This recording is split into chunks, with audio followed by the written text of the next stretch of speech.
الحمد للہ رب العالمین وبہ نستعین والصلاة والسلام علی رسولہ الکریم اما بعد اعوذ باللہ من الشیطان الرجیم بسم اللہ الرحمن الرحیم وإنک لعلی خلق عظیم وقال النبی صلی اللہ علیہ وسلم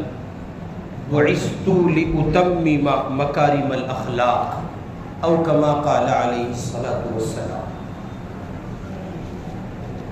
بزرگان محترم، رسول پاک صلی اللہ علیہ وسلم نے بحیثیت نبی اپنی امت کو اللہ کی طرف سے ملنے والے احکامات میں جو زمینی زندگی کو ہموار کرنے اور معاشرے کو استحکام کرنے کے لیے، مستحکم کرنے کے لیے، اس کو استحکام بخشنے کے لیے بنیادی طور پر جو چیزیں عطا کی ہیں، ان میں سے ایک بنیادی عمل ہے، بنیادی شے ہے انسان کا، مسلمان کا حسن اخلاق کی دولت سے معمور ہونا۔ یاد رکھیے، حسن اخلاق ایک ایسا جوہر ہے کہ اس کی اہمیت کسی بھی سمجھدار انسان سے مخفی نہیں ہے۔ حسن اخلاق وہ قابل قدر جوہر ہے جو انسانی زندگی پر بڑے گہرے اثرات مرتب کرتا ہے۔ معاشرے میں بسنے والے افراد میں اگر آپ ان کو دو طبقوں میں تقسیم کر دیں اور پھر یہ دیکھیں کہ جو لوگ با اخلاق ہیں، باشعور ہیں، نرم مزاج ہیں، لوگوں کے ساتھ ان کا تکلم اچھا ہے، انداز گفتگو اچھا ہے، بات کرنے کا سلیقہ وہ رکھتے ہیں، میل جول میں آگے بڑھنا اور اس کو بڑھاوا دینا اور باہم ربط کو بہتر سے بہتر مضبوطی تک پہنچانا، جو لوگ ایسے ہیں ان سے سماج کنیکٹ رہتا ہے، ان سے سماج جڑ کے چلتا ہے، ان کی ملاقات کو آدمی پسند کرتا ہے، چاہتا ہے کہ پھر دوبارہ ملاقات ہو، پھر اس بندے کی ہم نشینی، ہم راہی، ہم رکابی حاصل ہو۔ آدمی یہ چاہتا ہے جس کی زبان کا بول میٹھا ہوتا ہے کہ اس سے بار بار ملا جائے، مقابلے میں اس شخص کے جو ترش روح ہے، کھٹا بولتا ہے، کڑوا بولتا ہے، شیخی بھگارتا ہے، 24 گھنٹے اپنی مالداری کے زوم میں رہتا ہے، انا کا شکار رہتا ہے، انارکی پر اترا ہوا ہے، اور یہ کہیے کہ وہ اپنے آپ میں کبر کا، بڑائی کا اور اس انداز کا اظہار کرتا ہے کہ جس سے سامنے والے کی حقارت اس کی گفتگو سے چھلکتی ہے، اور یہ بات واضح ہوتی ہے کہ یہ سامنے والے کو کمتر سمجھ رہا ہے، حقیر سمجھ رہا ہے، چھوٹا سمجھ رہا ہے۔ ایسے بندے سے بندے بھاگتے ہیں، اس کی کنیکٹیویٹی بہت مضبوط نہیں ہو پاتی ہے، اس کا جوڑ، اس کا میل جول، رکھ رکھاؤ سماجی سطح پر بہت اچھا نہیں ہوتا ہے، اور اس کی بہت بنیادی وجہ یہ ہوتی ہے کہ یہ حسن اخلاق کے خلاف ہے۔ میں اور آپ جس نبی کے ماننے والے ہیں، جس پیغمبر کا کلمہ میں نے اور آپ نے پڑھا ہے، اس نبی کی، اس پیغمبر کی بنیادی شان یہ ہے، ان کی شان کے، ان کی عظمت کے، ان کی رفعت کے یوں تو ہزار پہلو ہیں،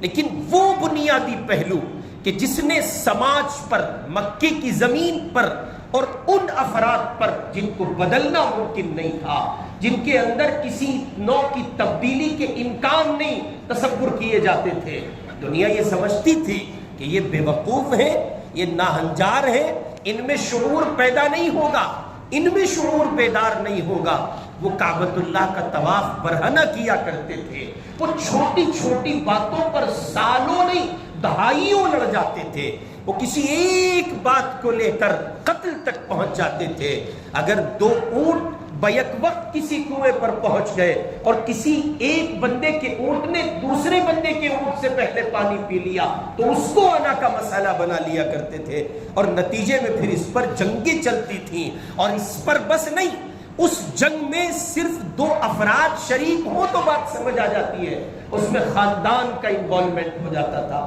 اور نتیجے میں جیسے ہمارے یہاں دیکھنے کو ملتا ہے نا، ایک بندے کی لڑائی ہے، خاندان جڑا، پھر برادری جڑی، اور برادری کے بھوت نے ایسا برباد کیا ہے امت کو، علمان الحفیظ ہماری برادری کا ہے، پھر چاہے وہ غلط کیوں نہ ہو۔ اسی نوع کی انارکی اہل مکہ میں نبی کی آمد سے پہلے پائی جاتی تھی۔ چنانچہ وہ بنیادی تعلیمات جو رسول پاک صلی اللہ علیہ وسلم لے کر آئے،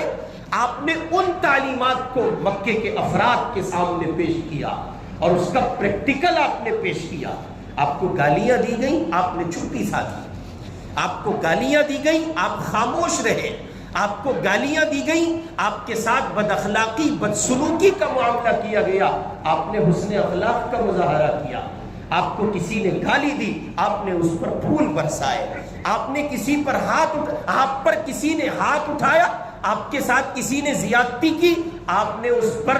دولت کے دریا بہا دیے، اور اس کو یہ سمجھنے اور سوچنے پر مجبور کیا کہ محمد کوئی عام انسان نہیں ہے۔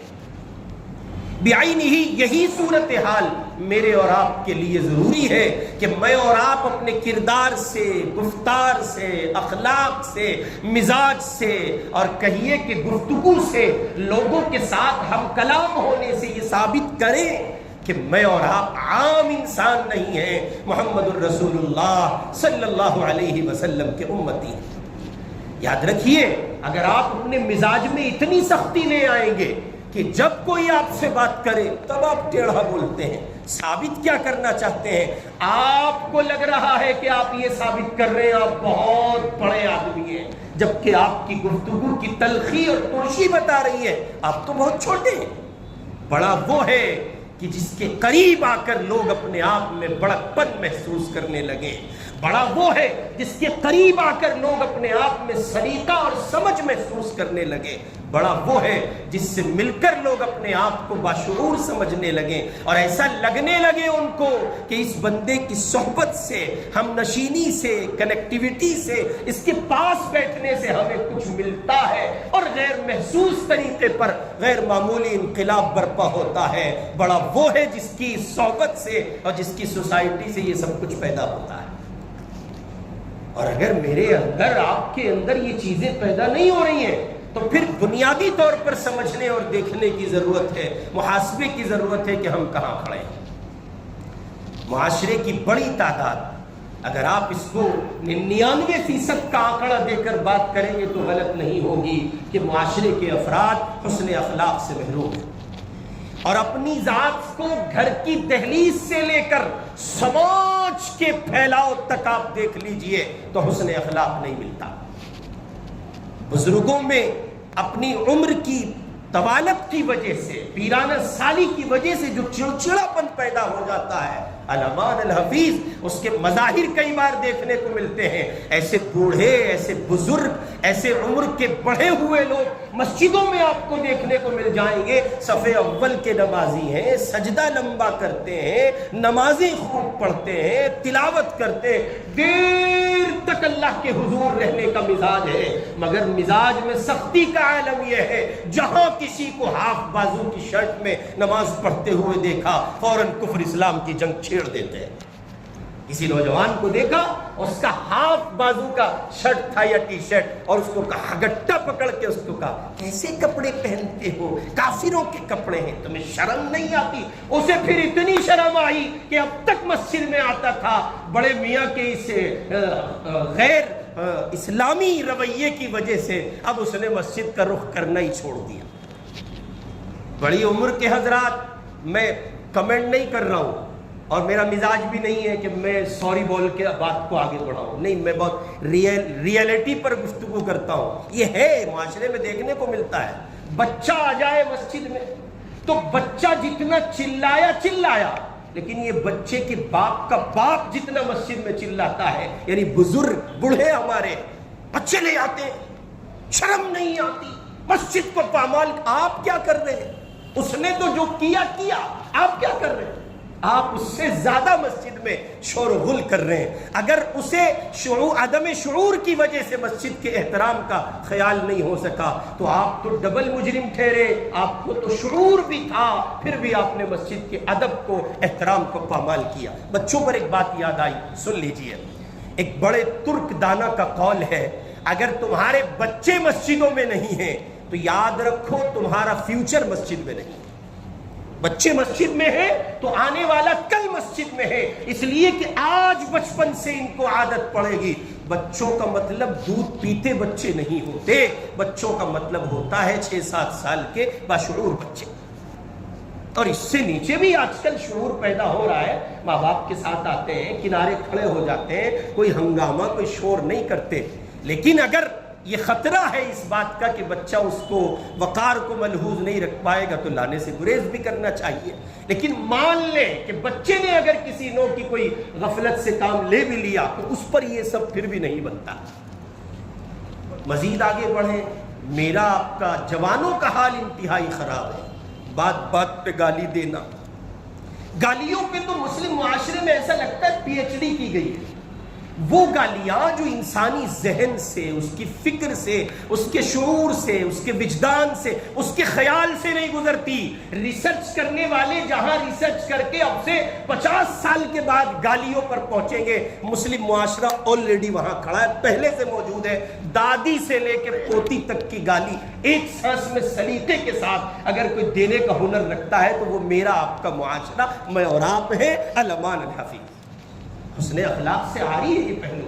حسن اخلاق نہیں ہو سکتا۔ ایک مومن حسن اخلاق کی دولت سے سرشار ہو، پھر یہ عمل ہرگز نہیں۔ اور گھر کے اندر اگر آپ جھانک لیں تو بہت برا حال ہے۔ اور وہ کسی شاعر کا ایک شعر ہے، اس کا مصرع ہے، زخمی اس قدر ہے جسم، تو اگلا مصرع ہے اس کا کہ درد بیچارہ پریشان ہے کہاں کہاں سے اٹھے۔ میں اور آپ مکمل زخمی ہیں، یعنی کل کا کل معاشرہ زخمی ہے۔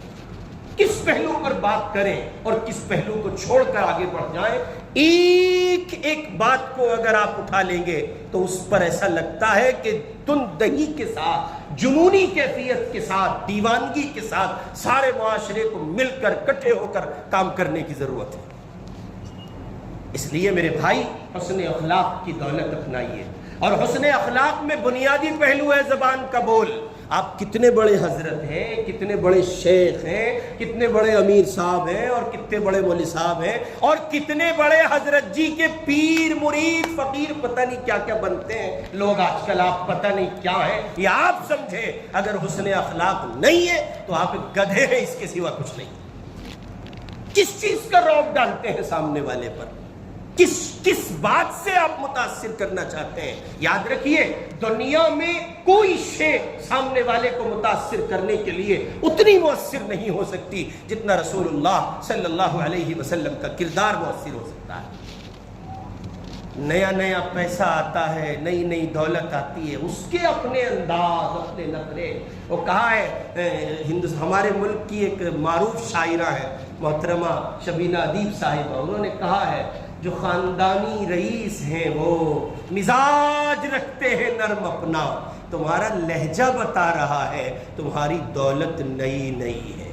یہ جب نئی نئی دولتیں آتی ہیں تو ہورڈنگ لگتے ہیں، بڑے بڑے پوسٹر چپکتے ہیں، عید الاضحیٰ کی بھی مبارکباد، ہولی کی بھی، دیوالی کی بھی، اور پتہ نہیں کائے کائے کی مبارکباد، اور وہ سب پیسے کی نمائش ہوتی ہے۔ کسی سے ملتے ہیں تو شیخی میں اور ذرا اسٹائل میں ایسا لگتا ہے جیسے انگریز کی اولادیں، ایک ہاتھ پکڑاتے ہیں، تواضع نہیں، انکساری نہیں، محبت نہیں، مزاج میں نرمی نہیں، اور ذرا لہجہ بدل کر، نظریں پھیر کر، اور کیسا چل رہا ہے سب ٹھیک ہے بیٹا، وہ اپنے بھائی کی سی عمر کے بندے کو بیٹا بول کے بات کرنا، یہ سب اسی نئی دولت کا کمال ہے۔ یاد رکھیے، آپ سامنے والے کو اس انداز سے، اس کردار سے نہیں جیت سکتے۔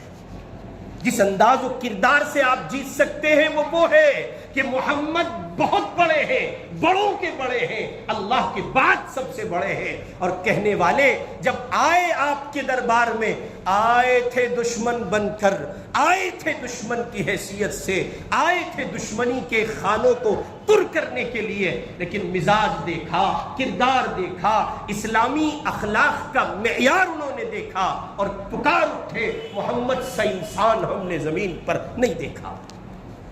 اس لیے میرے بھائی نرمی لائیے، حسن اخلاق سے پیش آئیے، اور آخری درجے میں بالکل پہلے اسٹیپ پر بات کر رہا ہوں، زبان کا بول میٹھا کیجیے، میٹھا بولیے، نرم بولیے، سخت نہ بولیے، لہجے میں سختی نہ لائیے، اور اس کا اظہار اپنی دہلیز پر شروع کرتے ہوئے اس پر عملی اور پریکٹیکلی کچھ خاکے پیش کیجیے۔ اس کی بنیادی ضرورت ہے میرے آپ کے گھر کو، اور گھر والوں میں بھی گھر والی کو، حضرت کو ضرورت ہے اس کی سب سے زیادہ، آپ کی، میری، ہر اس بندے کو جس کے نکاح میں کوئی خاتون ہے، اس کو ضرورت ہے کہ وہ اپنے گھر میں اس کا مظاہرہ کرے۔ دیندار ہے، داڑھی ٹوپی والے ہیں، کرتے پاجامے والے ہیں، شیطان بھی بیعت ہونا چاہتا ہے، بظاہر ایسا لگتے ہیں، لیکن گھر میں جانے کے بعد گالیاں دیتے ہیں، ماؤں کی، بہنوں کی، تانے دیتے ہیں اپنی بیوی کو، ترش روئی سے بات کرے، بابا آپ کی ساری نمازیں اطاعت ہیں، سارا عمل، ساری جد و جہد سب بیکار ہو جائے گی اگر اس ایک اللہ کی بندی کے ساتھ حسن سلوک آپ نے نہیں کیا۔ یہ خدا کی عدالت میں کھڑے ہو کے کہے گی، ربا آپ نے مجھے اس کا ماتحت بنایا تھا، اس کے نکاح میں آپ نے مجھے دے کر اس کے ماتحت رکھا، اور اس آدمی نے کبھی زبان کا بول بھی میٹھا نہیں کیا۔ اس لیے بنیادی طور پر حسن اخلاق کے عملاً اور پریکٹیکلی پہلو کی ضرورت گھر میں ہے، گھر میں بھی گھر والوں سے، اور گھر والوں میں بھی گھر والی سے۔ اپنی بیوی کے ساتھ حسن اخلاق سے پیش آئیے۔ حسن اخلاق کے پیش آنے کا مطلب یہ نہیں ہوتا کہ آپ اسے اماں بنا لیں، سر پر بٹھا لیں، یہ مطلب نہیں ہے۔ مطلب یہ کہ گفتگو کا انداز ایسا ہو، الفاظ کا چناؤ اور انتخاب ایسا ہو، سلیکشن ایسا ہو۔ مثلاً یہ کہ عجیب عجیب دنیا ہے۔ ایک زمانہ تھا جب عورتیں نام لینا پسند نہیں کرتی تھیں۔ عجیب، کیا محبت ہے اس لفظ میں۔ اجی والے تو بیٹھے ہی ہوں گے، بہت ساروں کا نکاح ہوا ہوا، جن کا نکاح نہیں ہوا وہ کوڑھے سر پھوڑے بیچارے، انہیں اجی کی اندر کی دنیا کا پتہ ہی۔ اجی، اس لفظ میں کیا محبت چھپی ہے۔ شوہر نامدار گھر سے نکلے، دروازے تک پہنچے، پیچھے سے عبداللہ کی امی نے آواز دی۔ عبداللہ کوئی بھی ہو سکتا ہے، میرے گھر میں بھی عبداللہ ہے، کوئی بھی ہو سکتا ہے۔ پیچھے سے آواز آئی، عبداللہ کی امی نے کہا اجی۔ اب بظاہر لگتا ہے کہ یہ ایک لفظ ہے، لفظ نہیں ہے، اس میں ہزاروں محبتوں کے دریا بہتے ہیں۔ اجی، ادب کے ساتھ، محبت کے ساتھ، جنون کے ساتھ۔ ہماری آپ کی امائیں یہی سب بولتی رہی ہیں۔ آج کل کی ودوان خاتون، پڑھی لکھی بے وقوف، عقل کی اندھی احمق، ذرا اپڈیٹ زمانے کا نیا ورژن ہے، شوہر کا نام لیتی ہیں۔ کیسی پاگل لڑکیاں پیدا ہو گئی ہیں، شوہر کا نام لیتی ہیں۔ اب میں لفظ عبداللہ ہی سے مخاطب ہو جاتا ہوں، یعنی کسی کی بیوی، اس کے شوہر کا نام عبداللہ، تو وہ آگے سے کہتی ہے عبداللہ تم ادھر آؤ، تو پاگل ہے، بے وقوف ہے، خاندانی شعور تجھے عطا نہیں ہوا۔ آخر کیوں؟ ایک بیوی کو ہرگز اس کی اجازت نہیں کہ وہ شوہر کا نام لے، شوہر کو بھی اس کی اجازت نہیں وہ اسے کہے او سننا رہی حرام خور، آئے ہائے کیا شوہر ہے، سبحان اللہ، بالکل نیا پروڈکٹ ہے۔ اس ظالم کو زمین پر بھی فسادی ہونے کی سزا ملے گی، اور اللہ کے یہاں بھی یہ پکڑا جائے گا۔ یعنی بیوی کو ان کلمات سے آپ، ابے تیرے باپ نے کچھ سکھایا نہ تجھے، اور تیرے باپ نے کیا سکھایا، تیرا لہجہ بتا رہا ہے تجھے کچھ سکھایا ہی نہیں گیا۔ بیوی کے ساتھ ان کلمات سے کیا آپ مخاطب ہوں گے؟ نہیں، آپ کو چاہیے کہ اپنی بیوی کو ہم کلام ہونے کے لیے الفاظ کا چناؤ اچھا کریں۔ ہمارے حضرت مفتی سعید احمد صاحب پالن پوری رحمۃ اللہ علیہ دارالعلوم کے شیخ الحدیث تھے، انہوں نے ایک موقع پر بیان کرتے ہوئے کہا کہ لفظ بیگم یہ گرچہ ترک زبان کا لفظ ہے، لیکن اس لفظ بیگم کا استعمال گھر میں کرنا چاہیے اپنی شریک سفر کے لیے۔ پرانی دلی والوں کو مبارک ہو، وہاں یہ لفظ بہت کثرت سے مستعمل ہے، اور اس لفظ کے معنی ہے انتہائی سمجھدار عورت، بیگم۔ لیکن مسئلہ یہ کہ میرے آپ کے ذہن میں تو پہلے سے ڈاؤٹ ہی یہ سمجھدار ہے۔ جب شک و شبہات کی دنیا لیے پھرتے ہیں، پھر کہاں عزتیں دے پاتے ہیں۔ باہر کیف یہ کہ مجھے اور آپ کو چاہیے زبان کا بول میٹھا کریں، گھر کی دہلیز میں گھر والوں کے ساتھ، گھر والوں میں گھر والی کے ساتھ، اور پھر اس کے بعد نکل کر فرق مراتب کا لحاظ کرتے ہوئے، کوئی بڑا آپ کو ملتا ہے اس کے بڑپن کی رعایت کرتے ہوئے، کوئی چھوٹا ملتا ہے اس کے چھوٹے پن کی رعایت کرتے ہوئے، بڑے پر ادب کے دریا بہا دیجئے، چھوٹوں پر شفقت کی ندیاں بہا دیجئے، ادب بڑوں کے ساتھ اس درجے ادب سے پیش آئیے وہ سوچنے پہ مجبور ہو جائیں کیا سنسکار ملے ہیں اس بچے کو، اور چھوٹوں کے ساتھ اس انداز سے پیش آئیے کہ چھوٹے سوچنے پہ مجبور ہو جائیں ہمارے بڑے کتنے اچھے ہیں۔ اور یہ سب کچھ ممکن ہے رسول اللہ صلی اللہ علیہ وسلم کے اس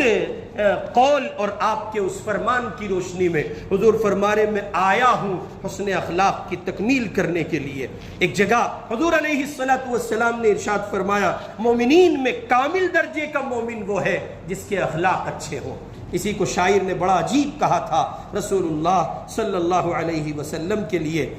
کہا تھا کسی کہنے والے نے، خود نہ تھے جو راہ پر، خود نہ تھے جو راہ پر اوروں کے ہادی بن گئے، کیا نظر تھی جس نے مردوں کو مسیحا کر دیا۔ جناب من غور تو فرمائیں، غور تو فرمائیں، وہ لوگ جو شعور سے عاری تھے کیا کچھ اللوہا منوا گئے، اور زمین آج بھی یاد کرتی ہے ابو بکر سا کوئی نہیں، عمر سا کوئی نہیں، عثمان سا کوئی نہیں، علی سا کوئی نہیں، عشرہ مبشرہ سا کوئی نہیں، اصحاب بدر سا کوئی نہیں، اصحاب احد سا کوئی نہیں، اصحاب تبوک سا کوئی نہیں، غزوہ کے محمد کے 1.25 لاکھ صحابہ ہیں، ان جیسا کوئی نہ تھا نہ ہے نہ ہو سکے گا۔ محمد کی درسگاہ سے جن لوگوں نے پایا ہے، تربیت پائی ہے، حسن اخلاق کا جوہر ان کی دولت میں ڈال دی، ان کی جھولی میں ڈال دیا گیا، نتائج آپ دیکھیں 6 صحابہ چین گئے ہیں، عالم کی حیثیت سے نہیں، امام کی حیثیت سے نہیں، شیخ کی حیثیت سے نہیں، داعی کی حیثیت سے نہیں، وقت کے مبلغ اور اسکالر کی حیثیت سے نہیں،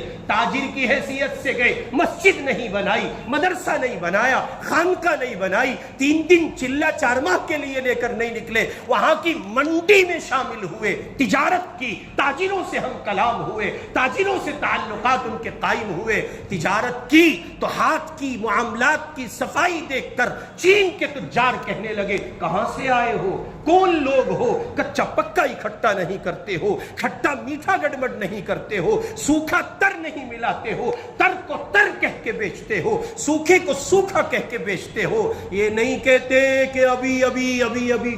پیڑ کی ڈال سے ٹوٹ کے آیا، آم والے بڑا جھوٹ بولیں گے آم کا سیزن چل رہا ہے، وہ یہ نہیں کہتے کہ ابھی توڑ کے لایا ہوں، آم لایا ہے لکھنؤ کا اور بتا دیا کسی ایسے نامعلوم شہر کا نام لے کر، لینے والا ٹینشن میں آ گیا، وہاں شاید کچھ زیادہ آم پیدا، یہ سب جھوٹ نہیں تھا، فراڈ نہیں تھا، قسمیں نہیں کھاتے تھے ہمارے دکاندار بیٹھے، نہیں خالہ تمہاری قسم اتنے کی تو خرید بھی نہیں، ٹھوکے گا اللہ میاں پہنچو تو صحیح، خالہ اتنے کی خرید بھی نہیں، یہ جہالت ہے، یہ بے وقوفی ہے۔ کیوں آپ ایسا کرتے ہیں؟ کیوں آپ اپنی روزی کو شک و شبے سے ڈھک دیتے ہیں؟ کیوں اپنی روزی میں شکوک و شبہات پیدا کرتے ہیں؟ صاف بات کیجئے، بارگیننگ صاف بول کر بھی ہو سکتی ہے، سچ بول کر بھی ہو سکتی ہے، بارگیننگ کے لیے جھوٹ بولنا ضروری نہیں ہے۔ صحابہ اکرام نے ایسی صاف تجارت کی دنیا پیش کی، حسن اخلاق سے پیش آئے، گراہک سے بدتمیزی نہیں، بد کلامی نہیں، عورتوں کا مزاج ہے وہ تو کھلواتی ہیں، ایک کے بعد ایک سوٹ، ایک کے بعد ایک سوٹ، ہمارے ودوان دکاندار ایک دم چل کھڑی، خالہ اٹھ لو، بس ہے نہیں کوئی بھی، اور اگر مردوں سے سابقہ، مردوں سے تو بات ہی نہیں کرتے، سیلمپور والوں، کپڑے والوں، مردوں سے بات ہی نہیں کرتے ہو، پہنچو تو صحیح، اور دکان کا ایک ماحول بنایا گیا۔ حضرات یہ سب فراڈ لوگ کرتے ہیں، اور فراڈ کے لیے آپ اس کو عقل مندی کا نام دیتے ہیں، یہ شرع کی نظر میں عقل مندی نہیں ہے۔ صحابہ اکرام اس سب سے پاک تجارت لے کر چائنا کی سرزمین پہ پہنچے، 6 صحابہ پہنچے، اور پھر لاکھوں کی تعداد میں اس زمین پر مسلمان دیکھنے کو ملا۔ سبب کیا تھا؟ اس کے پیچھے ریزن کیا تھا؟ حسن اخلاق، حسن اخلاق، حسن اخلاق، زبان کا بول، بات کی سچائی، آپسی رکھ رکھاؤ، ایک دوسرے کو سمجھنا، چھوٹے کو شفقت دینا، بڑے کو سمان دینا۔ آئیے پھر سے اس راہ پر چلیں جو نہ تھے، جو خود نہ تھے راہ پر اوروں کے ہادی بن گئے، کیا نظر تھی جس نے مردوں کو مسیحا کر دیا۔ اللہ مجھے اور آپ کو تعلیمات مصطفی کے آئینے میں وہ نظر عطا کرے، وہ شعور عطا کرے جس سے ہم حسن اخلاق کی دولت پا جائیں۔ اللہ عمل کی توفیق عطا کرے۔ وآخر دعوانا ان الحمدللہ۔